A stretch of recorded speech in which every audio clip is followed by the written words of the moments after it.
Hello, good morning all. അപ്പോൾ നമ്മൾ ഇന്ന് ഡിസ്കസ് ചെയ്യാൻ പോകുന്ന topic civil procedure code CPC 1908 ഒരു പ്രധാനപ്പെട്ട സെക്ഷനാണ്. Section 11 of CPC, res judicata. എന്താണ് റെസ് ജുഡിക്കേറ്റ എന്ന് മനസ്സിലാക്കുന്നതിന് മുന്നേ first of all we need to know why res judicata, എന്തുകൊണ്ടാണ് റെസ് ജുഡിക്കേറ്റ എന്നൊരു നിയമം ഉള്ളത്, എന്തൊരു പർപ്പസ് നടപ്പിലാക്കാൻ വേണ്ടിയാണ് ഇത്തരത്തില് റെസ് ജുഡിക്കേറ്റ എന്ന നിയമം കൊണ്ടുവന്നേക്കുന്നത്, ഇതിന്റെ ഉദ്ദേശങ്ങൾ എന്തൊക്കെയാണ്, ഒബ്ജക്റ്റീവ്സ് എന്തൊക്കെയാണ്, പർപ്പസ് എന്തൊക്കെയാണ്, ഏതെല്ലാം നിയമങ്ങളുടെ ബേസിസിലാണ് റെസ് ജുഡിക്കേറ്റ ഇംപ്ലിമെന്റ് കൊണ്ടുവന്നേക്കുന്നത് എന്ന കാര്യങ്ങൾ നമുക്ക് നോക്കണം. അതിലോട്ട് വരാം. Yes, res judicata is nothing but section 11 of CPC പറയുന്നുണ്ട്. റെസ് ജുഡിക്കേറ്റ എന്ന് പറഞ്ഞു കഴിഞ്ഞാൽ ഓൾറെഡി ഡിസൈഡഡ് എന്നാണ് അർത്ഥം. അതായത് ഒരു പാർട്ടീസ് തമ്മിൽ നടന്ന ഒരു കേസ്, 2020 ഒരു കേസ് നടന്നു, എയും ബിയും തമ്മിൽ. അവരുടെ ടോപ്പിക്ക് ഒരു പെർട്ടിക്കുലർ ലാൻഡ് ആണ്. കോടതി ഒരു ജഡ്ജ്മെന്റ് കൊടുത്തു എങ്കിൽ ആ സെയിം മാറ്റർ ഒന്നുകൂടെ അതേപോലത്തെ കോടതിയിൽ പിന്നീട് വീണ്ടും റീഓപ്പൺ ചെയ്യാൻ പറ്റൂല എന്നാണ് റെസ് ജുഡിക്കേറ്റ എന്ന നിയമത്തിൽ അല്ലെങ്കിൽ റൂളിന്റെ അകത്ത് പറയുന്നത്. ഫോർ എക്സാമ്പിൾ, 2020 മിസ്റ്റർ എയും ബിയും തമ്മിൽ ആലുവയിൽ സ്ഥിതി ചെയ്യുന്ന സ്ഥലത്തിന്റെ വിഷയത്തിൽ ഒരു ഡിസ്പ്യൂട്ട് ഉണ്ടായി. അവർ എറണാകുളം കോടതിയെ സമീപിച്ചതാണ്, കോടതി ഡിസിഷൻ പറഞ്ഞതാണ്. എങ്കിൽ എറണാകുളം കോടതി തന്നെ ഒരു ജഡ്ജ് അല്ലല്ലോ, ഇഷ്ടംപോലെ ജഡ്ജുള്ള കോടതികൾ ഉണ്ടാവണമല്ലോ. എറണാകുളം സെഷൻസ് കോർട്ടിൽ പോയ ആൾക്കറിയാം, കോർട്ട് റൂം നമ്പർ 1 ഉണ്ടാവും, 2 ഉണ്ടാവും, 3 ഉണ്ടാവും, അങ്ങനെ പല കോർട്ട് റൂംസ് ഉണ്ട്. അപ്പൊ ഒരു കോടതി മുറിയിലാണ് ഒരു ഡിസിഷൻ വന്നത് എങ്കിൽ അതേ കാര്യം കുറച്ചു നാളുകൾക്ക് ശേഷം ഒന്നുകൂടെ അത് റീഓപ്പൺ ചെയ്യാൻ പറ്റോ എന്ന് ചോദിച്ചു കഴിഞ്ഞാൽ അത് പറ്റൂല എന്നാണ് ഡോക്ട്രൈൻ ഓഫ് റെസ് ജുഡിക്കേറ്റ അല്ലെങ്കിൽ റൂൾ ഓഫ് റെസ് ജുഡിക്കേറ്റ എന്ന് പറഞ്ഞ നിയമത്തിന്റെ അത് പറയുന്നത്. സെക്ഷൻ 11 ഓഫ് CPCയിലാണ് റെസ് ജുഡിക്കേറ്റ എന്നതിനെ സംബന്ധമായി കാര്യങ്ങൾ പറയുന്നത്. സെക്ഷൻ 11 എങ്ങനെ പറയുന്നത്? Section 11 of the CPC embodies the doctrine of res judicata or the rule of conclusiveness of judgment. അതെ, ഒരു ജഡ്ജ്മെന്റ് അവസാനിപ്പിക്കുക, ഒരു തവണ ജഡ്ജ്മെന്റ് കൊടുത്തിട്ടുണ്ടെങ്കിൽ അത് അവിടെ തീർന്നു, ഇനി അതിനൊരു കണ്ടിന്യൂവേഷൻ ഇല്ല, അത് വീണ്ടും റീഓപ്പൺ ചെയ്യാൻ പറ്റൂല എന്നതാണ് റെസ് ജുഡിക്കേറ്റ എന്ന ഡോക്ട്രൈൻ്റെ അകത്ത് പറയുന്നത്. It enacts that once a matter is finally decided by the competent court no party can be permitted to reopen it in a subsequent litigation. ഇവിടെ പറയുന്നത് എന്താ? ഒരു തവണ ഒരു പാർട്ടി എന്ത് ചെയ്തതാണ്, ഇത് അവസാനിപ്പിച്ചതാണ്. അതായത് പാർട്ടീസ് കോടതി കേസ് കൊടുത്തിട്ട് കോടതി ഇത് ഫൈനലി ഡിസൈഡ് ചെയ്തതാണെങ്കിൽ ഇതെന്ത് ചെയ്യാൻ പറ്റില്ല, രണ്ടാമത് റീഓപ്പൺ ചെയ്ത് കോടതിയുടെ മുമ്പിൽ കേസ് ഇനിഷ്യേറ്റ് ചെയ്യാൻ പറ്റൂല എന്നതാണ് ഇവിടെ പറയുന്നത്. എന്തുകൊണ്ടാണ് ഇങ്ങനെ ഒരു റെസ് ജുഡിക്കേറ്റ എന്ന് പറഞ്ഞ നിയമം ഉള്ളത്? In the absence of such a rule, ഇങ്ങനെ ഒരു റൂൾ ഉണ്ടായിരുന്നില്ലായിരുന്നുവെങ്കിൽ there will be no end to the litigation, ഈ നിയമ പോരാട്ടത്തിന് ഒരു അവസാനം ഇല്ലാത്ത ഒരു സിറ്റുവേഷൻ ഉണ്ടാവുമായിരുന്നു. ഞാൻ ബാദുഷയ്ക്കെതിരെ ഒരു കേസ് ഫയൽ ചെയ്തു, കോടതി ബാദുഷയുടെ ഫേവർ ആയിട്ട് ജഡ്ജ്മെന്റ് കൊടുത്തു, ഞാൻ കോർട്ട് റൂം നമ്പർ 2 പോയി വീണ്ടും കേസ് ഫയൽ ചെയ്യാനാണ് ബാദുഷയ്ക്കെതിരെ. Same matter, same cause of action, same circumstances, same parties. അപ്പൊ കോടതി ചിലപ്പോൾ ബാദുഷയ്ക്ക് അനുകൂലമായി വീണ്ടും വിധിക്കും. അപ്പൊ എനിക്ക് വീണ്ടും സാറ്റിസ്ഫൈ ആവില്ല, ഞാൻ കോർട്ട് റൂം നമ്പർ 3 വീണ്ടും പോകും. ചിലപ്പോൾ കോർട്ട് റൂം നമ്പർ 3 എനിക്ക് അനുകൂലമായിട്ടായിരിക്കും വിധിക്കുക.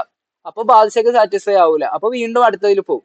ഇതിങ്ങനെ ഒരു ലിറ്റിഗേഷനിൽ എൻഡില്ലാതെ പോയിക്കൊണ്ടിരിക്കും. അപ്പൊ അത് ഒഴിവാക്കാൻ വേണ്ടിയാണ് റെസ് ജുഡിക്കേറ്റ എന്ന ഒരു ഡോക്ട്രിൻ കൊണ്ടുവന്നേക്കുന്നത്. അതിൽ പറയുന്നത് once a matter has been decided it cannot be reopen. ഒരു കാര്യം ഒരു തവണ ഡിസൈഡ് ചെയ്യപ്പെട്ട് കഴിഞ്ഞാൽ അത് റീഓപ്പൺ ചെയ്യാൻ പറ്റൂല എന്നതാണ് റെസ് ജുഡിക്കേറ്റ എന്ന ഡോക്ട്രിൻ്റെ അകത്ത് പറയുന്നത്. ഓക്കെ, നമുക്ക് റെസ് ജുഡിക്കേറ്റ എന്ന ഡോക്ട്രിനെ പറ്റി സെക്ഷൻ 11 അകത്താണ് CPCയിൽ പറയുന്നത്. ആ ഒരു ഡെഫിനിഷൻ എങ്ങനെയാണെന്നുള്ളത് കറക്റ്റ് ആയിട്ടൊന്ന് വായിച്ചു നോക്കാം. അതെ, section 11 of the CPC says that no court shall try any suit or issue in which the matter directly and substantially in issue has been directly and substantially in issue ആവർത്തനമുണ്ട് in a former suit between the same parties under whom they or any of them claim litigating under the same title in a court competent to try such subsequent suit or the suit in which such suit has been subsequently raised and has been heard and finally decided by such court. ഇവിടെ പറയുന്നത് ഒരു കോടതിയും എന്ത് ചെയ്യാൻ പാടില്ല, hello ചെയ്യാൻ പാടില്ല, അതായത് എന്റർടൈൻ ചെയ്യാൻ പാടില്ല എനി സ്യൂട്ട്, ഒരു സ്യൂട്ട് എടുക്കാൻ പാടില്ല. അതായത് കോടതികൾ എന്ത് ചെയ്യാൻ പാടില്ല, തന്റെ മുമ്പിലോട്ട് വരുന്ന ഇത്തരത്തിൽ താഴെ പറയാൻ പോകുന്ന രീതിയിലുള്ള ഒരു സ്യൂട്ട് എന്റർടൈൻ ചെയ്യാൻ പാടില്ല, അങ്ങനെയുള്ള കേസുകൾ എടുക്കാൻ പാടില്ല. എങ്ങനെയുള്ള സ്യൂട്ടാണ്? In which the matter directly and substantially in issue has been directly and substantially in issue in a former suit. ഇതിന് മുന്നേ ഉള്ള സ്യൂട്ടിൽ same matter directly and substantially, അത് ഡയറക്റ്റ് ആയിട്ട് രണ്ട് പാർട്ടിയും തമ്മിലുള്ള മാറ്റേഴ്സും കേട്ടതാണ്, സബ്സ്റ്റാൻഷ്യലിക്കലി സയന്റിഫിക് ആയിട്ടുള്ള എവിഡൻസും കാര്യങ്ങളൊക്കെ കോടതി കേട്ടതാണ്. അത് കഴിഞ്ഞിട്ടും same matter between the same parties, അതേ പാർട്ടീസിന്റെ ഇടയിലുള്ള same matter between the parties under whom the or any of the claim litigated under the same title. Same parties ആണ്, സെയിം ടൈറ്റിൽ ആണ്. ഇപ്പൊ ഇവിടെ ശ്രദ്ധിക്കുക, സെയിം പാർട്ടീസ് മാത്രമല്ല സെയിം ടൈറ്റിലും കൂടിയാണ്. അവര് ഒരു നേരത്തെ ഡിസൈഡ് ചെയ്ത അതേ മാറ്ററിൽ അതേ parties in a competent court, മാത്രമല്ല നേരത്തെ ഡിസൈഡ് ചെയ്ത കോടതി കോമ്പീറ്റന്റ് അല്ലാത്ത കോടതിയൊന്നും അല്ല, ഒരു കോമ്പീറ്റന്റ് ആയിട്ടുള്ള ജുറിസ്ട്രിക്ഷന്റെ അധികാര പരിധിയിൽ കൃത്യമായ അധികാരമുള്ള ഒരു കോടതിയാണ് നേരത്തെ വിധിച്ചത്. ഇങ്ങനെയൊക്കെയാണ് ഒരു സിറ്റുവേഷൻ എങ്കിൽ ഇങ്ങനെയുള്ള കേസുകൾ രണ്ടാമതൊരു കോടതിയുടെ മുമ്പിൽ വരുമ്പോൾ കോടതി അത് എന്റർടൈൻ ചെയ്യാൻ പാടില്ല എന്നാണ് സെക്ഷൻ ലെവലിൽ പറയുന്നത്. ശ്രദ്ധിക്കണം, ഇവിടെ കുറച്ച് എസെൻഷ്യൽസ് വന്നു പോയിട്ടുണ്ട്. ഒരു matter directly and substantially former സ്യൂട്ടിൽ പറയുകയും അത് സെയിം പാർട്ടീസ് സെയിം ടൈറ്റില് നേരത്തെ വിധിച്ചത് കോമ്പീറ്റന്റ് കോടതിയും കൂടിയാണെങ്കിൽ ഇങ്ങനെ ഇരിക്കെ ഒരു കേസ് രണ്ടാമതൊരു കോടതിയുടെ മുമ്പിൽ വന്നാൽ അത് എന്റർടൈൻ ചെയ്യാൻ പാടില്ല, അത് കേസ് എടുക്കാൻ പാടില്ല എന്നാണ് സെക്ഷൻ ലെവലിൽ പറയുന്നത്. അപ്പോ നേരത്തെ ഒരു കോമ്പീറ്റന്റ് ആയിട്ടുള്ള കോടതി ഒരു കാര്യം ഡിസൈഡ് ചെയ്തതാണ്, സബ്സ്റ്റാൻഷ്യലി ആൻഡ് ഡയറക്ട്ലി ആ ഒരു മാറ്റർ കേട്ടതാണ്, ആ മാറ്റർ വീണ്ടും വന്നേക്കുവാണ്, സെയിം പാർട്ടീസ് പോലും മാറിയിട്ടില്ല, സെയിം ടൈറ്റിലും സെയിം ആണ് എങ്കിൽ കോടതി എന്ത് ചെയ്യാൻ പാടില്ല, ഇത്തരത്തിലുള്ള മാറ്ററിനെ ട്രൈ ചെയ്യാൻ പാടില്ല, ഇത്തരത്തിലുള്ള മാറ്ററിൽ ട്രയൽ നടത്താൻ പാടില്ല, ഇനിഷ്യേറ്റ് ചെയ്യാൻ പാടില്ല, ഇങ്ങനെയുള്ള കേസുകളെ എന്റർടൈൻ ചെയ്യാൻ പാടില്ല എന്നാണ് സെക്ഷൻ 11 അകത്ത് CPC പറയുന്നത്. ഒബ്ജക്റ്റ് എന്തൊക്കെയാണ് ഇങ്ങനെ ചെയ്യുന്നതുകൊണ്ടുള്ള object? The doctrine of res judicata. നമുക്ക് ഒബ്ജക്റ്റ് നോക്കാം. അതിനു മുന്നേ ഈ ഒരു സെക്ഷൻ നമ്മുടെ എല്ലാ ആക്ടിന്റെ അകത്തും സെക്ഷനുകളുടെ അകത്ത് ക്ലാരിഫിക്കേഷന്റെ ആവശ്യം വരുന്ന സമയത്ത് എക്സ്പ്ലനേഷൻ എന്ന് പറഞ്ഞ ക്ലോസുകൾ കൊടുക്കും. എല്ലാ ആക്ടിലെയും എല്ലാ സെക്ഷൻസും എപ്പോഴും ക്ലാരിറ്റി ഉള്ള സെക്ഷൻസ് ആയിരിക്കണം എന്നില്ലല്ലോ. അപ്പോൾ ഇതിന്റെ അകത്ത് നമ്മൾ ഒരുപാട് കാര്യങ്ങൾ പറഞ്ഞിട്ടുണ്ട്. അപ്പൊ ഇതിൽ നമുക്കൊരു ക്ലാരിറ്റി കുറവ് ഉണ്ടാകാം. അത് പരിഹരിക്കാൻ വേണ്ടിയാണ് എക്സ്പ്ലനേഷൻ നമ്പർ 1, 2, 3, 4, 5, 6 6 എക്സ്പ്ലനേഷൻ ഇവിടെ മെൻഷൻ ചെയ്തിട്ടുണ്ട്. ഏകദേശം 7 or 8 സംതിങ് എക്സ്പ്ലനേഷൻ ഉണ്ട്. ഇവിടെ ഞാൻ ഒരു 6 എണ്ണം കൊടുത്തിട്ടുണ്ട്. ഈ 6 എക്സ്പ്ലനേഷൻ എന്തൊക്കെയാണ് നമുക്ക് നോക്കാം.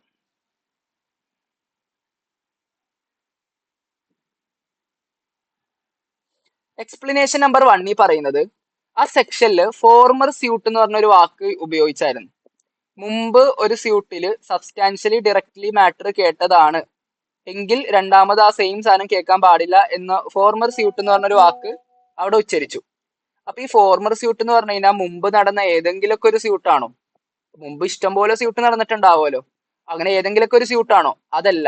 The expression former suit shall denote, അവിടുത്തെ ഫോർമർ സ്യൂട്ട് എന്ന വാക്കിന്റെ അർത്ഥം കൊണ്ട് ഉദ്ദേശിക്കുന്നത് a suit which has been decided prior to the suit in question whether or not it was instituted prior thereto. ഇപ്പോ ഏതൊരു കേസിന്റെ ക്വസ്റ്റ്യനിങ് ആണോ നടക്കുന്നത്, ഒരു കേസ് വന്നപ്പോ ഒരു ക്വസ്റ്റ്യൻ നടക്കുന്നുണ്ടല്ലോ, ഇതിന്റെ മാറ്ററുമായി ബന്ധപ്പെട്ട് ഇതേ കാര്യം ഇതിനു മുന്നേ നടന്നിട്ടുണ്ടോ, ഡിസിഷൻ കൊടുത്തിട്ടുണ്ടോ എന്ന്. അങ്ങനെയുള്ള സ്യൂട്ട്, ഈ ഒരു മാറ്ററുമായി ബന്ധം ഉള്ളതും നേരത്തെ ഡിസൈഡഡ് ആയിട്ടുള്ളതുമായിട്ടുള്ള കേസുകളെയാണ് ഇവിടുത്തെ ഫോർമർ സ്യൂട്ട് കൊണ്ട് ഉദ്ദേശിക്കുന്നത്. അല്ലാതെ ഏതെങ്കിലുമൊക്കെ ഒരു സ്യൂട്ട് മുമ്പേ നടന്നിട്ടുണ്ട് അതിൽ ഏതെങ്കിലും ഒരു സ്യൂട്ടിനല്ല ഇവിടെ ഫോർമർ സ്യൂട്ട് കൊണ്ട് ഉദ്ദേശിക്കുന്നത്. കൃത്യം ഇപ്പൊ ഞാനും ബാദുഷയും തമ്മിൽ ആലുവയുടെ ഒരു സ്ഥലത്ത് പ്രശ്നം ഉണ്ടായി. കോടതി ബാദുഷയുടെ ഫേവറായിട്ട് വിധിച്ച് 2 വർഷം കഴിഞ്ഞിട്ട് ഞാൻ വീണ്ടും കേസ് കൊടുക്കുമ്പോൾ ഫോർമർ സ്യൂട്ടിൽ ഈ ഒരു മാറ്റർ സബ്സ്റ്റാൻഷ്യലി ഡയറക്ട്ലി കോടതി കേട്ടതാണ്, ഡിസിഷൻ കൊടുത്തതാണ്. അപ്പൊ ഫോർമർ സ്യൂട്ട് കൊണ്ട് ഉദ്ദേശിക്കുന്നത് എന്താണ്? ഞാനും ബാദുഷയും തമ്മിൽ ചിലപ്പോൾ വേറെ ഏതെങ്കിലുമൊക്കെ കേസ് നടന്നിട്ടുണ്ടാകാം, പക്ഷെ ഏതെങ്കിലുമൊക്കെ കേസല്ല.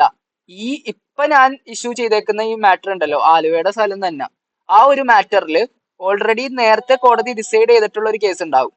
ആ ഒരു കേസിനെയാണ് ഇവിടുത്തെ ഫോർമർ സ്യൂട്ട് കൊണ്ട് ഉദ്ദേശിക്കുന്നത്. 2020 ആദ്യം കേസ് നമ്മൾ തമ്മിൽ നടന്നത്.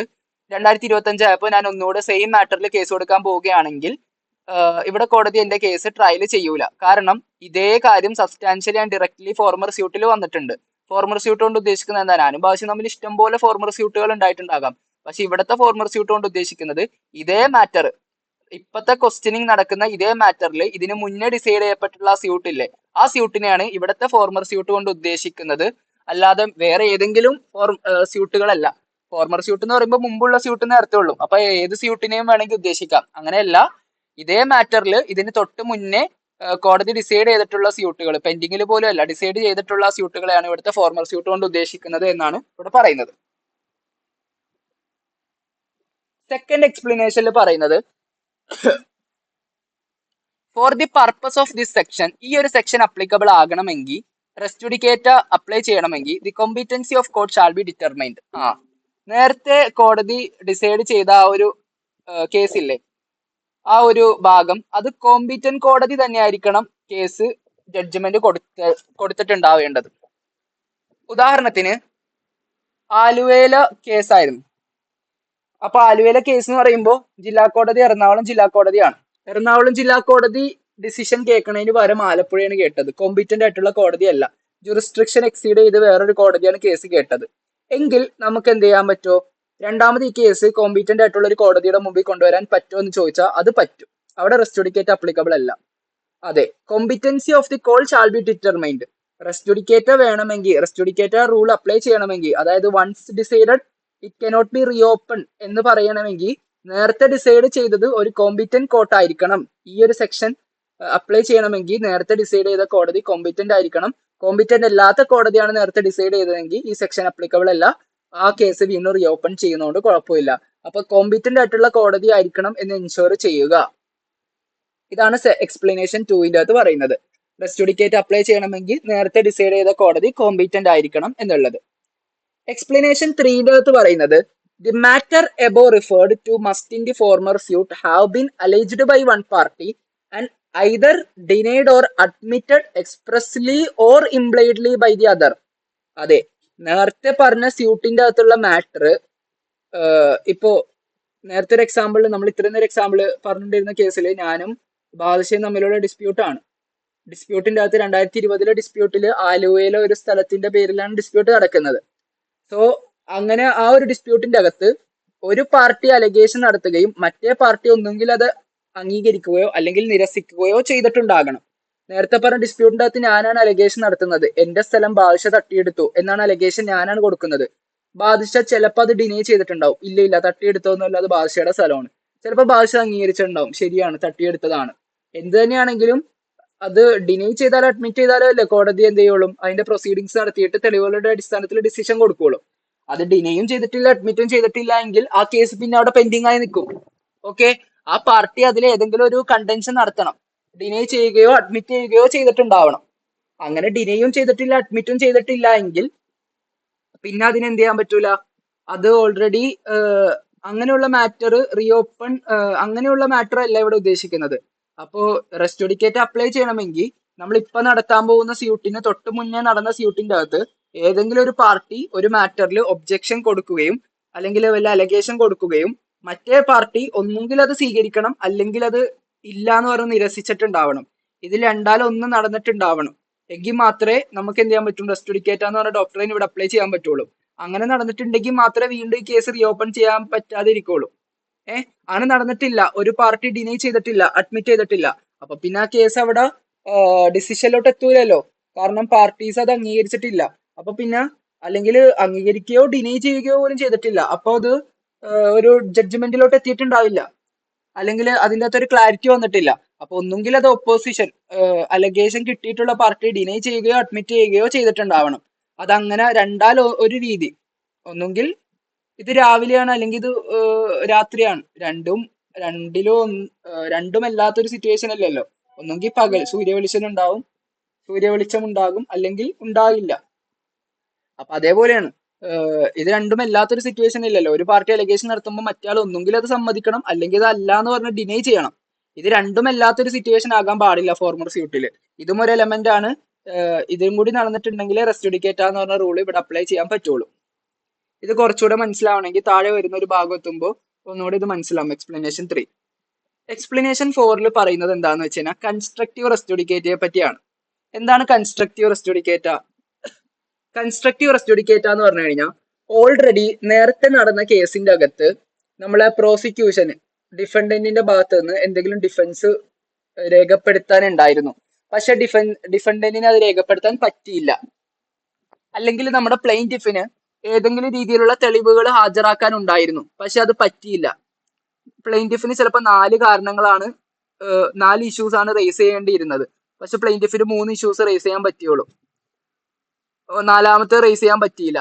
അപ്പൊ കോടതി ജഡ്ജ്മെന്റ് കൊടുത്തതിന് ശേഷമാണ് ഓർക്കുന്നത് ഒരു ഇഷ്യൂ കൂടി റേസ് ചെയ്യായിരുന്നു. ചിലപ്പോൾ പ്ലെയിന്റിഫ് സാറ്റിസ്ഫൈ ചെയ്ത ജഡ്ജ്മെന്റ് കിട്ടിയിട്ടുണ്ടാവില്ല.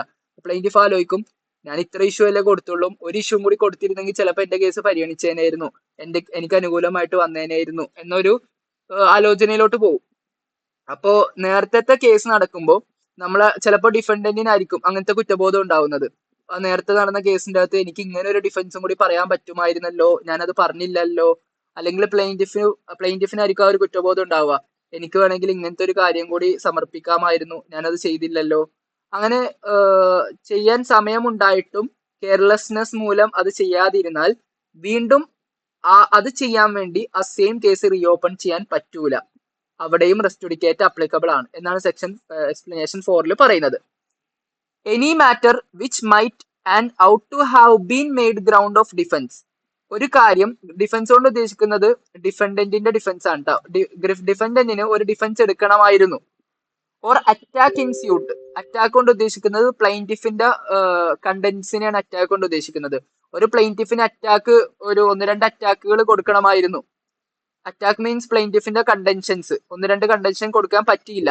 ഒരു ഡിഫൻഡന്റിന് ഡിഫൻസ് എടുക്കാൻ പറ്റിയില്ല ഇൻ സച്ച് ഫോർമർ സ്യൂട്ട്, മുമ്പത്തെ സ്യൂട്ടില്, എങ്കിൽ shall deem to have been a matter directly and substantially in issue in such suit. അത് ആ ഒരു മാറ്ററിലെ ഒരു ഇഷ്യൂ ആയിരുന്നു എന്നതായിട്ടായിരിക്കും അതിനെ കൺസിഡർ ചെയ്യപ്പെടുക. അതായത് അത് കൊടുത്തില്ല എങ്കിൽ ആ ഒരു കേസ് ഡിസൈഡഡ് ആവുന്നതോടുകൂടി അതവിടെ തീർന്നു. അതവിടെ കൊടുത്തില്ല എന്ന് പറഞ്ഞിട്ട് same matter, same parties, same സർക്കംസ്റ്റൻസസിലുള്ള ആ ഒരു കേസ് ഒരു ഡിഫൻസ് പറയാൻ വിട്ടുപോയി അല്ലെങ്കിൽ അറ്റാക്ക് പറയാൻ വിട്ടുപോയി എന്ന റീസന്റെ പേരിൽ ഒന്നുകൂടെ റീഓപ്പൺ ചെയ്യാൻ പറ്റൂല. അത് അറ്റാക്ക് പറയാൻ വിട്ടുപോയിട്ടുണ്ടെങ്കിൽ അത് ആ സ്യൂട്ടായിട്ടാണ് അതിനെ കൺസിഡർ ചെയ്യപ്പെടുന്നത്. ആ സ്യൂട്ടിന്റെ അകത്ത് കൊടുക്കാൻ പറ്റിയില്ല എങ്കിൽ അത് അവിടെ തീർന്നതാണ്. ഓക്കെ, അത് ഇനി റീഓപ്പൺ ചെയ്ത് പുതിയൊരു കേസിൽ അപ്ലൈ ചെയ്യാൻ പറ്റൂല എന്നാണ് എക്സ്പ്ലനേഷൻ 4 പറയുന്നത്. അപ്പോ ഡിഫൻസോ അറ്റാക്കോ ഉണ്ടായിരുന്നെങ്കിൽ അത് ആ സ്യൂട്ടിന്റെ ഭാഗമായിട്ടാണ് അതിനെ ഡീം ചെയ്യപ്പെടുന്നത്, കൺസിഡർ ചെയ്യപ്പെടുന്നത്. ഇതിനു വേണ്ടി പുതിയൊരു സ്യൂട്ട് ഫയൽ ചെയ്യാനോ കേസ് ഇനിഷ്യേറ്റ് ചെയ്യാനോ പറ്റൂല. ഇവിടെയും റെസ്റ്റുഡിക്കേറ്റ് അപ്ലിക്കബിൾ ആണ്. ഈ ഒരു രീതിയിലും റെസ്റ്റുഡിക്കേറ്റ് പരിഗണിക്കേണ്ടതായിട്ടുണ്ട് എന്നാണ് എക്സ്പ്ലനേഷൻ 4 പറയുന്നത്.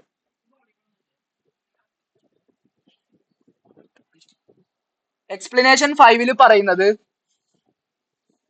any relief claimed in the plaint which is not expressly granted by the decree shall for the purpose of this section be deemed to have been refused.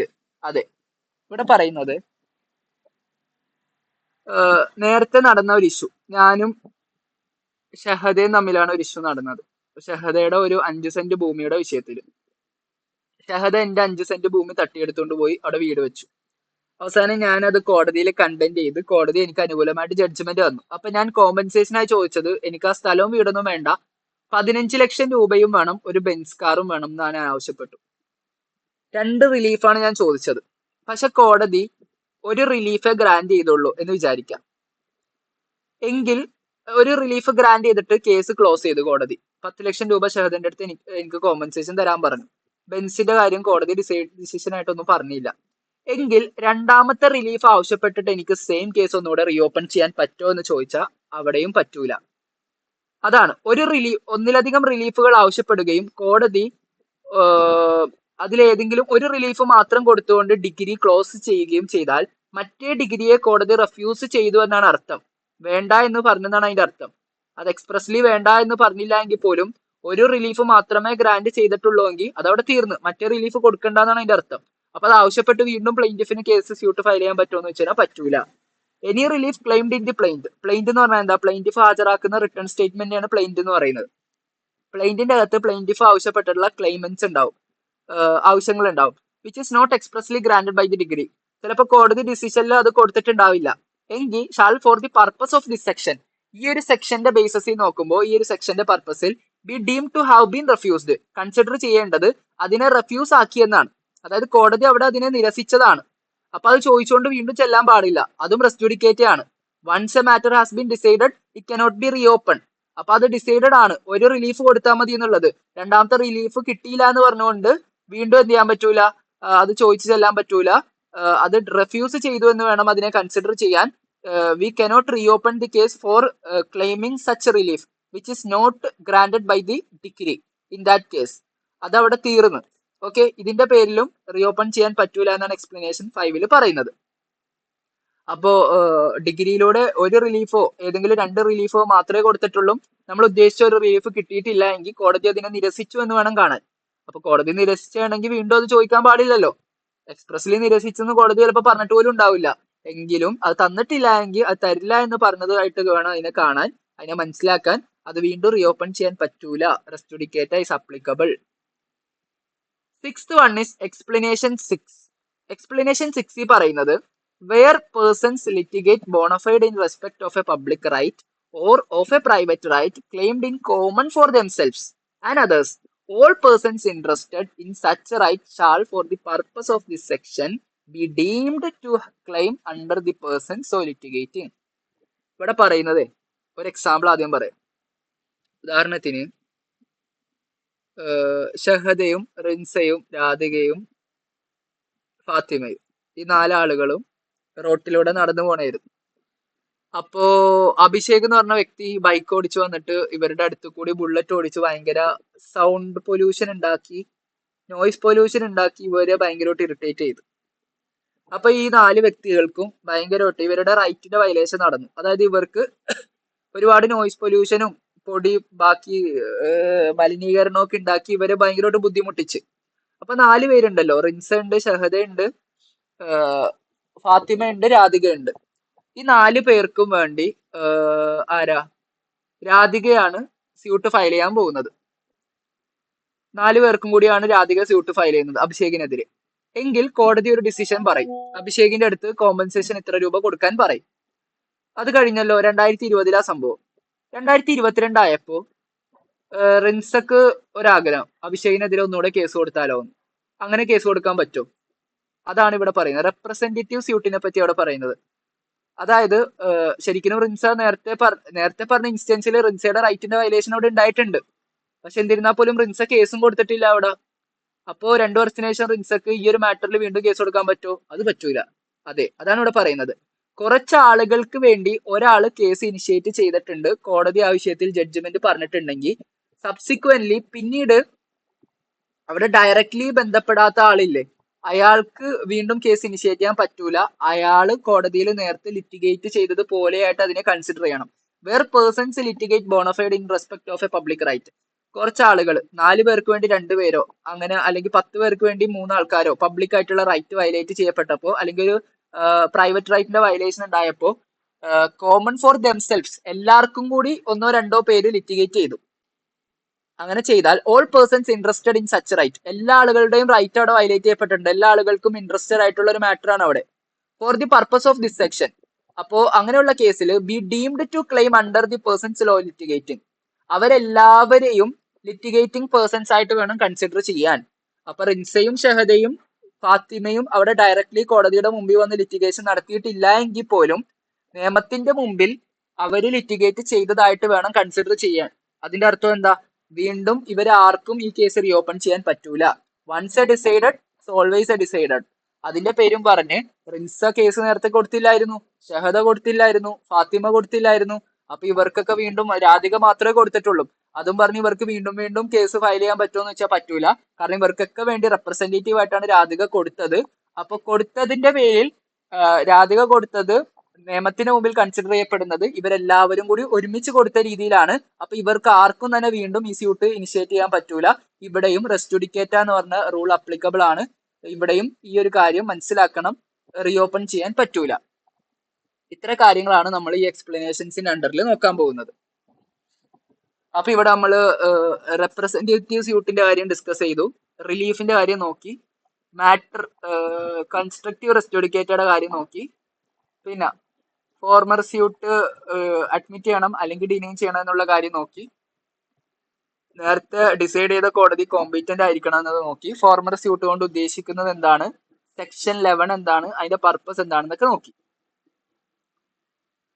ഇനി നമുക്ക് ഒബ്ജക്റ്റൂടെ നോക്കണം. ഇത് വളരെ ഇമ്പോർട്ടന്റ് ആണ്. എസ് എ ക്വസ്റ്റ്യന്, എക്സാമിന് S A question ആസ്പെക്റ്റിലൊക്കെ ചോദിക്കാറുള്ള ഒരു question ആയതുകൊണ്ട് തന്നെ ഇത് ഇലാബറേറ്റ് ചെയ്ത് എഴുതണമെങ്കിൽ കണ്ടന്റ്സ് നല്ല രീതിക്ക് മനസ്സിലാക്കി വെക്കണം. ഒബ്ജക്റ്റ് എന്താണ്?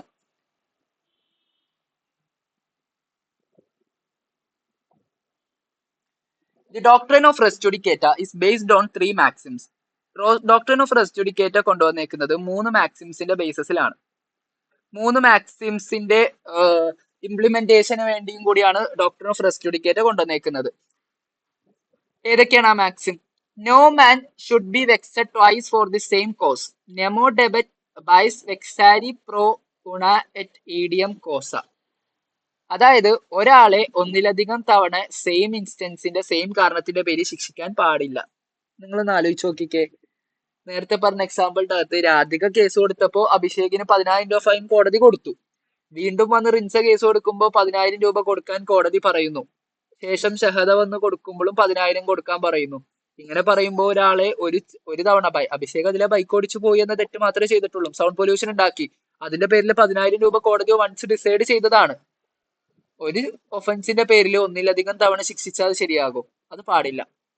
അപ്പൊ അങ്ങനെ ഉണ്ടാവാൻ പാടില്ല എന്നതിന്റെ പേരിൽ കൂടിയാണ് റെസ് ജുഡിക്കേറ്റ എന്ന ഡോക്ട്രിൻ കൊണ്ടുവന്നേക്കുന്നത്. തീർന്നില്ല. സെക്കൻഡ് വൺ ഇസ് ഇൻട്രസ്റ്റ് റിപ്പബ്ലിക്ക അറ്റ് സിറ്റ് ഫിനിസ് ലിറ്റിയം. It is in the interest of the state that there should be an end to a litigation.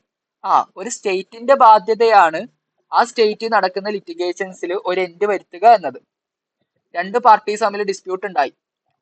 ഒരാൾക്ക് ഫേവർ ആയിട്ട് ജഡ്ജ്മെന്റ് വന്നു. അപ്പൊ മറ്റാൾ വീണ്ടും അതേ കോടതി വീണ്ടും കേസ് കൊടുക്കും. ഇതിങ്ങനെ സർക്കിൾ ആയിക്കൊണ്ടിരുന്നു കഴിഞ്ഞാൽ ഒരു എൻഡ് ഉണ്ടാവില്ലല്ലോ, ഒരു അവസാനം ഉണ്ടാവില്ല.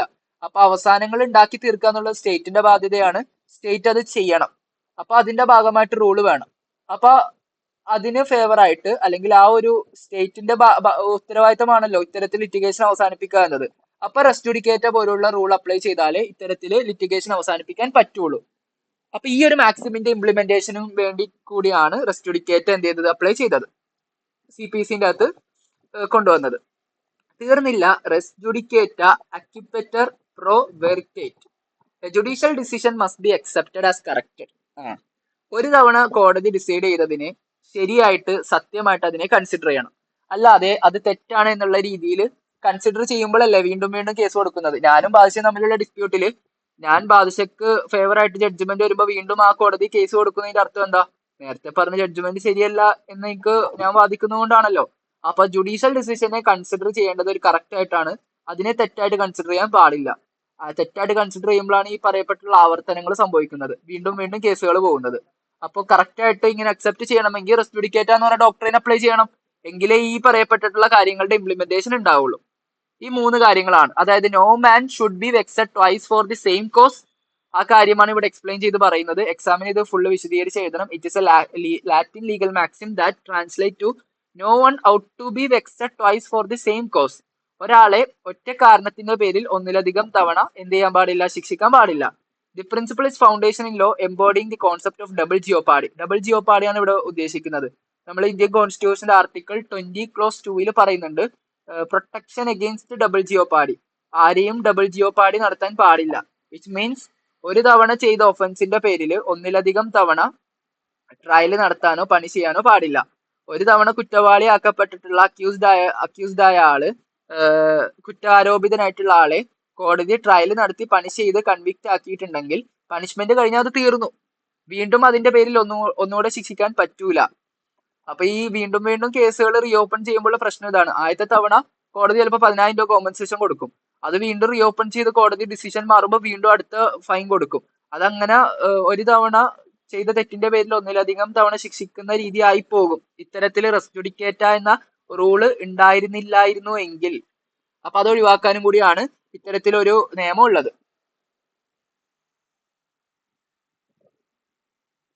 രണ്ടാമത്തത് ഇൻട്രസ്റ്റ് റിപ്പബ്ലിക്ക അറ്റ് സിറ്റ് ഫിനിസ് ലിറ്റിയം.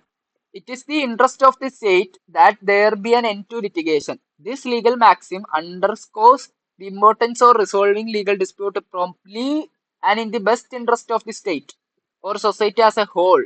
അതെ, ഒരു കേസ് നടക്കുന്ന സമയത്ത് ആ കേസിന് ഒരു എൻഡ് വരുത്തുക എന്നുള്ളത് ഒരു സ്റ്റേറ്റിന്റെ ബാധ്യതയാണ്. എൻഡില്ല എങ്കിൽ നാട്ടിലുള്ള എല്ലാവരും കേസ് കൊടുക്കും, അതിന് ഫൈനൽ ഡിസിഷൻ ഉണ്ടാവില്ല, ഉണ്ടാവുമ്പോൾ വീണ്ടും കേസ് കൊടുക്കും, വീണ്ടും കേസ് കൊടുക്കും, ഇതിങ്ങനെ സർക്കിളായി പോയിക്കൊണ്ടിരിക്കും. അപ്പൊ സ്റ്റേറ്റിന്റെ ഉത്തരവാദിത്തമാണ് അതിന്റെ അകത്തൊരു എൻഡ് വരുത്തുക എന്നത്.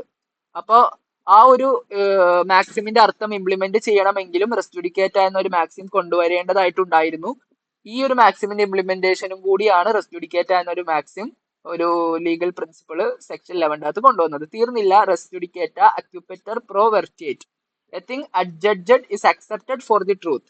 A decision which is once rendered by a competent court on a matter in issue between the parties after a full inquiry should not be permitted to be agitated over again. ഒരു തവണ കോടതി തെളിവുകളുടെ അടിസ്ഥാനത്തിൽ മുഴുവനായി കേട്ട കേസാണെങ്കിൽ അത് വീണ്ടും reopen ചെയ്ത് കൊടുക്കാൻ അനുവാദം കൊടുക്കാൻ പാടില്ല. കാരണം എന്താ? No court shall try any suit or issue in which matter directly and substantially in issue has been directly and substantially in issue in a former suit between the parties. കൊടുത്തു കഴിഞ്ഞാൽ എന്ത് പറ്റിപ്പോവും? നേരത്തെ പറഞ്ഞ ഡിസിഷൻ തെറ്റാണെന്നല്ലേ, അതങ്ങനെ പോയിക്കൊണ്ടിരുന്ന കോടതി 10 case കൊടുത്തിട്ടുണ്ടെങ്കിൽ 10ാമത്തെ കേസിലാണ് സാറ്റിസ്ഫാക്ഷൻ കിട്ടുന്നതെങ്കിൽ നേരത്തെ പറഞ്ഞ 9 കേസും തെറ്റാണെന്നല്ലേ അർത്ഥം. തെറ്റ് പറയുമ്പോഴാണല്ലോ വീണ്ടും വീണ്ടും കേസ് കൊടുക്കുന്നത്. അപ്പോ ഇതിനെ തെറ്റായി കൺസിഡർ ചെയ്യാതെ വരുമ്പോൾ ജുഡീഷ്യറിയോടുള്ള വിശ്വാസമില്ലായ്മ കൂടുതലായിട്ടുണ്ടാകാൻ തുടങ്ങും. അപ്പൊ ഈ ഒരു കാര്യം അവസാനിപ്പിക്കുന്നതിന് വേണ്ടിയും റെസ് ജുഡിക്കേറ്റ എന്നൊരു നിയമം കൊണ്ടുവരേണ്ടതായിട്ടുണ്ടായിരുന്നു. ഈ ഒരു പർപ്പസിനും കൂടിയാണ് റെസ് ജുഡിക്കേറ്റ എന്ന് പറഞ്ഞ നിയമം കൊണ്ടുവന്നത്. ഈ 3 മാക്സിമം എക്സ്പ്ലെയിൻ ചെയ്ത് എഴുതുക. ഇതിന്റെ ഒരു ഇല്ലസ്ട്രേഷൻ നോക്കാം. റെസ് ജുഡിക്കേറ്റ എന്ന മാറ്ററിന്റെ ഒരു ഇല്ലസ്ട്രേഷൻ ആണ്. ഉദാഹരണത്തിന്, A sues B for damages for breach of contract. A എന്ന് പറഞ്ഞ വ്യക്തി ബി എന്ന് പറഞ്ഞ വ്യക്തിക്കെതിരെ, ബി എന്ന വ്യക്തി താനുമായിട്ടുള്ള ഒരു കോൺട്രാക്ട് ലംഘിച്ചു, ബ്രീച്ച് ചെയ്തു, അതുകൊണ്ട് ബി എന്ത് ചെയ്യണം? എക്ക് ഡാമേജസ് കോമ്പൻസേഷൻ തരണം എന്നാവശ്യപ്പെട്ട് സ്യൂട്ട് ഫയൽ ചെയ്തു. The suit is dismissed. കോടതി ഈ സ്യൂട്ട് തള്ളിക്കളഞ്ഞു. എങ്കിൽ a subsequent suit by A against B for damages for breach of the same contract is barred. അതായത് ഈ സെയിം കാര്യം ആവശ്യപ്പെട്ടുകൊണ്ട് എ വീണ്ടും ബിക്കെതിരെ സ്യൂട്ട് ഫയൽ ചെയ്താൽ അത് ബാർഡ് ആണ്, അത് ഫയൽ ചെയ്യാൻ പറ്റൂല. Because of the reason of res judicata. Once a matter has been decided it cannot be reopen. കാരണം നേരത്തെ ആവശ്യപ്പെട്ടപ്പോൾ കോടതി അത് പരിശോധിച്ചിട്ട് ഇതിന്റെ ആവശ്യമില്ല എന്ന് പറഞ്ഞ് സ്യൂട്ട് ഡിസ്മിസ് ചെയ്തു.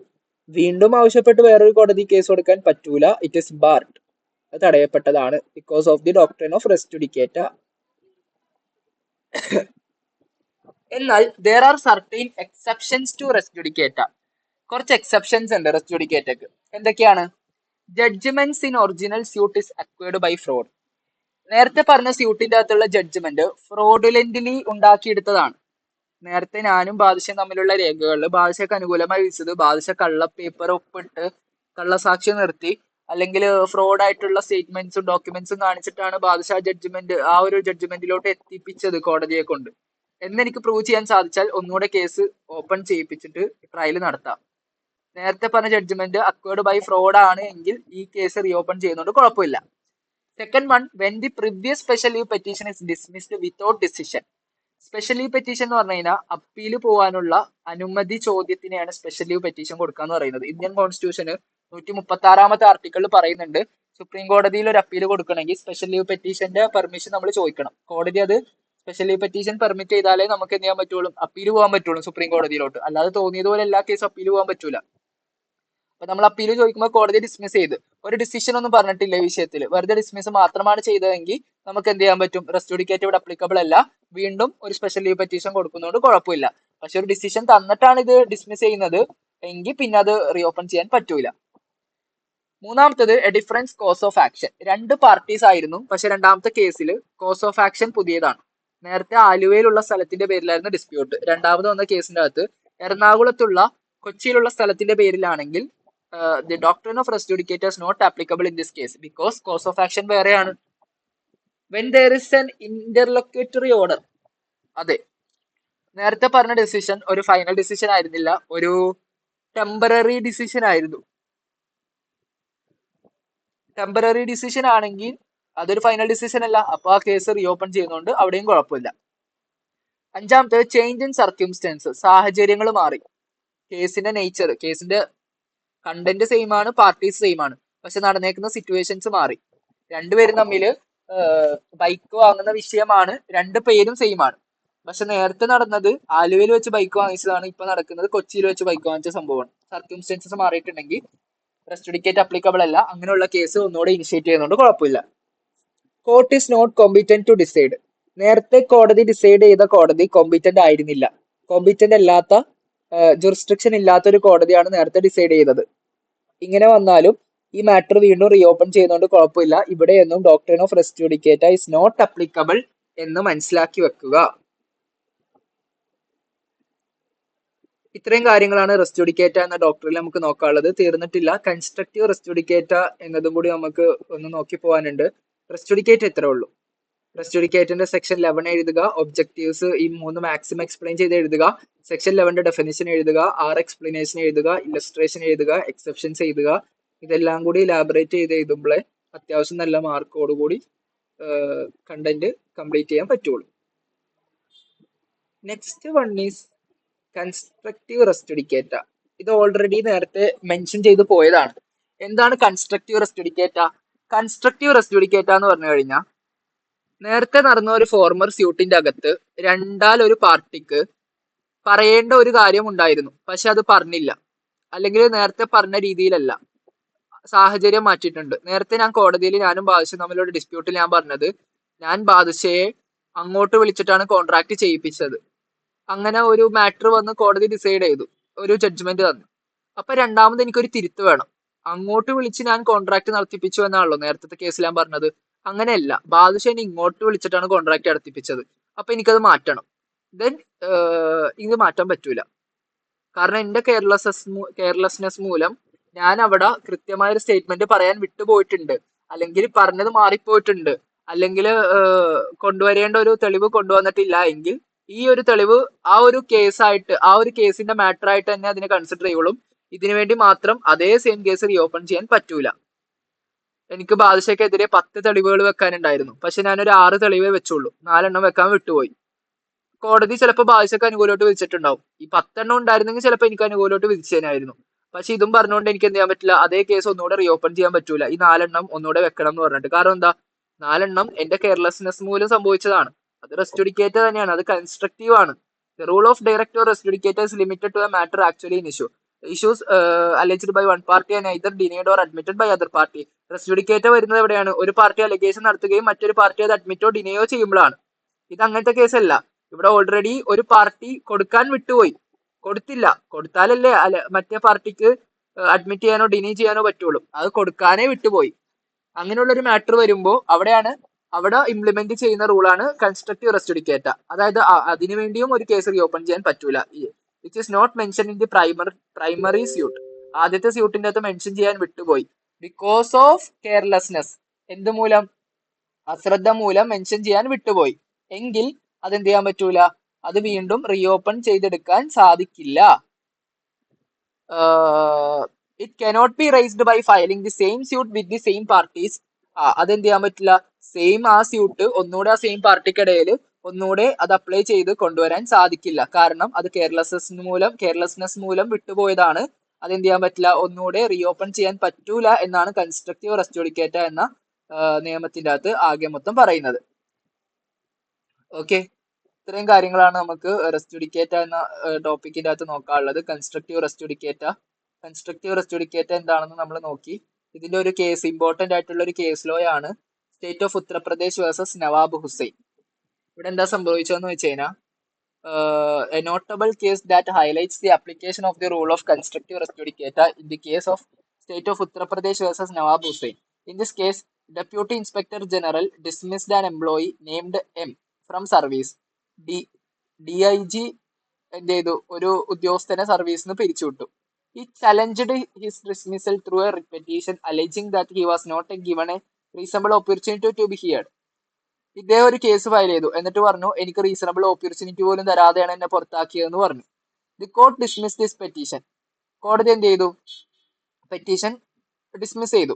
കോടതിക്ക് DIGയുടെ ഭാഗത്താണ് ന്യായം എന്ന് തോന്നിയത് കൊണ്ടും ഇദ്ദേഹത്തിന്റെ പരിഗണിക്കണ്ട എന്ന് തോന്നിയത് കൊണ്ടും കോടതി ഡിസ്മിസ് ചെയ്തു. പക്ഷേ ഡിസ്മിസ് ചെയ്തപ്പോൾ he later filed another petition, ഒരു പെറ്റീഷനും കൂടി ഫയൽ ചെയ്ത് എന്നിട്ട് പറഞ്ഞു this time arguing that D I G did not possess the authority to dismiss. ആ ഡി ഐ ജിക്ക് തന്നെ പുറത്താക്കാനുള്ള അധികാരമില്ല, as he was appointed by the inspector general of police, കാരണം ഇദ്ദേഹത്തെ അപ്പോയിന്റ് ചെയ്ത് ഇൻസ്പെക്ടർ ജനറൽ ഓഫ് പോലീസ് ആണ് എന്നൊരു കണ്ടൻഷൻ കൊടുത്തു. കോടതി പറഞ്ഞത് നേരത്തെ ഒരു കേസ് എന്തായാലും ഫയൽ ചെയ്തതാണ്, വേണമെങ്കിൽ റീസണബിൾ ഹിയറിംഗ് കിട്ടിയില്ല എന്ന് പറഞ്ഞതിനോടൊപ്പം ഇതും കൂടി പറയായിരുന്നു. അവിടെ പറയാൻ അവസരം ഉണ്ടായിരുന്നിട്ടും നിങ്ങളുടെ കെയർലെസ്നെസ് മൂലം നിങ്ങൾ അത് പറഞ്ഞില്ല. ആ കോടതി ഡിസിഷൻ നൽകിയതാണ് ഒരു മാറ്ററിൽ. വീണ്ടും വേറൊരു കാര്യം പറഞ്ഞുകൊണ്ട് ഈ സെയിം കേസ് റീഓപ്പൺ ചെയ്യാൻ പറ്റൂല. The question arose whether second petition was barred by constructive res judicata. അത് ബാർ ചെയ്യപ്പെടുമോ കൺസ്ട്രക്റ്റീവ് റെസ് ജുഡിക്കേറ്റയുടെ ബേസിസിൽ എന്നതാണ് question. While the trial court the supreme court took a different stance. The supreme court held that. Trial കോടതി ഒരു decision ആണ് പറഞ്ഞത്, പക്ഷേ സുപ്രീം കോടതി പറഞ്ഞത് വ്യത്യസ്തമായ ഡിസിഷൻ ആണ്. സുപ്രീം കോടതി എന്താ പറഞ്ഞത്? The supreme court held that the doctrine of constructive res judicata applied to this case. ഇവിടെ കൺസ്ട്രക്റ്റീവ് റെസ് ജുഡിക്കേറ്റ അപ്ലിക്കബിൾ ആണ്. അതായത് വൺസ് കേസ് കൊടുത്ത സമയത്ത് തന്നെ പറയാനുള്ള കാര്യങ്ങളെല്ലാം തന്നെ പറയണമായിരുന്നു. അപ്പോയിന്റ് ചെയ്ത ഇൻസ്പെക്ടർ ജനറൽ ആണെന്നും മറ്റേ ആൾക്ക് അതിനുള്ള റൈറ്റ് ഇല്ല എന്നതൊക്കെ ആദ്യത്തെ കേസിൽ തന്നെ പറയണമായിരുന്നു. അത് പറയാതെ അതിലൊരു ഡിസ്മിസൽ വന്ന് ഡിസിഷൻ വന്നതിന് ശേഷം ഈ മാറ്റർ പറയാൻ വേണ്ടി റീഓപ്പൺ ചെയ്യാൻ പറ്റൂല, ഇവിടെ കൺസ്ട്രക്റ്റീവ് റെസ് ജുഡിക്കേറ്റ് അപ്ലിക്കബിൾ ആണെന്ന് കോടതി ഇവിടെ പറയുകയുണ്ടായി. ഓക്കെ, ഇവിടെ ഇല്ലസ്ട്രേഷനും കാര്യങ്ങളൊക്കെ കൊടുത്തിട്ടുണ്ട്. A sues B for possession of property on the base of ownership. Ownership എടുത്തേക്കുവാണ്, ഓണർഷിപ്പിന്റെ ബേസിസിൽ ബി ഒരു പ്രോപ്പർട്ടി പൊസസ് ചെയ്ത് വെച്ചേക്കുവാണെന്ന് പറഞ്ഞിട്ട് എ ബിക്കെതിരെ സ്യൂട്ട് ഫയൽ ചെയ്തു. സ്യൂട്ട് ഡിസ്മിസ് ആയി. അപ്പോ ആദ്യത്തെ സ്യൂട്ടിന്റെ അകത്ത് പറഞ്ഞത് എന്താ? ബി തന്റെ കൈവശം ഒരു സ്ഥലം വെച്ചിട്ടുണ്ട്, അത് ആസ് എ ഓണർഷിപ്പിന്റെ ബേസിസിലാണെന്നാണ്. പക്ഷെ എക്ക് ഇനി കണ്ടൻഷൻ മാറ്റണം. ബി വെച്ചേക്കുന്നത് ഓണർഷിപ്പിന്റെ ബേസിസിലല്ല. A cannot thereafter claim possession of property as a mortgage. ഇവിടെ A sues B for possession of property on the base of ownership. A എന്ന് പറഞ്ഞ വ്യക്തി ബിക്കെതിരെ കേസ് കൊടുക്കുന്നത് എന്തിനാണ്? ബിയുടെ സ്ഥലം, ബിയുടെ കൈവശമുള്ള സ്ഥലം തന്റെ ഓണർഷിപ്പിലുള്ള സ്ഥലമാണ്. തന്റെ ഓണർഷിപ്പിലുള്ള താൻ വില കൊടുത്ത് വാങ്ങിച്ച സ്ഥലമാണെന്ന് പറഞ്ഞിട്ടാണ് ബിക്കെതിരെ സ്യൂട്ട് ഫയൽ ചെയ്യുന്നത്. കോടതി പേപ്പേഴ്സ് ഒക്കെ വായിച്ചിട്ട് ആ സ്യൂട്ട് തന്നെ തള്ളിക്കളഞ്ഞു. രണ്ടാമത് വീണ്ടും കേസ് ഫയൽ ചെയ്തു. അതായത് ബിയുടെ കൈവശമുള്ള സ്ഥലം അതേ പൈസ കൊടുത്ത് വാങ്ങിച്ചതല്ല, ഒരു മോർഗേജ് പർപ്പസിന് വാങ്ങിച്ചതാണ്, ജാമ്യവസ്തുവായിട്ട് വാങ്ങിച്ച സ്ഥലമാണ് എന്ന് പറഞ്ഞിട്ട് രണ്ടാമത് ഒരു കണ്ടൻഷൻ നടത്തി. ആദ്യം പറഞ്ഞ മാറ്റർ അല്ല രണ്ടാമത്. വീണ്ടും പുതിയ പുതിയ എലമെന്റ്സ് ആഡ് ചെയ്തു. കോടതി എന്ത് ചെയ്യും? ഈ case തള്ളിക്കളയും because of constructive res ജുഡിക്കേറ്റ. കാരണം പോയിന്റ് ഔട്ട് ചെയ്യാനുള്ള മാറ്റേഴ്സ് ഓൾറെഡി ഫസ്റ്റ് കേസിൽ ചെയ്യണമായിരുന്നു, ചെയ്തില്ല. രണ്ടാമത് ആ കേസിന്റെ അകത്ത് അത് വീണ്ടും കൊണ്ടുവന്നു കഴിഞ്ഞാൽ അതെന്താ? അത് കൺസ്ട്രക്റ്റീവ് റെസ് ജുഡിക്കേറ്റ ആണ്, ഓൾറെഡി ഡിസൈഡഡ് ആയതാണ്, അതിനെ വീണ്ടും റീഓപ്പൺ ചെയ്യാൻ പറ്റൂല എന്നാണ് കോടതി കേസുകളിലൊക്കെ ആയിട്ട് പറഞ്ഞത്. സോ ഇത്രയും കാര്യങ്ങളാണ് നമുക്ക് ഇവിടെ നോക്കാനുള്ളത്. കൺസ്ട്രക്റ്റീവ് റെസ് ജുഡിക്കേറ്റ ആൻഡ് റെസ് ജുഡിക്കേറ്റ രണ്ടും എസ് എ ക്വസ്റ്റ്യൻ ആസ്പെക്ട് ചോദിക്കാവുന്നതാണ്. ബാക്കിയുള്ള കാര്യങ്ങളൊക്കെ വെച്ച് മെൻഷൻ ചെയ്ത് എഴുതുക. Hope you guys understand. അടുത്ത ക്ലാസ്സിൽ കാണാം. Okay, by.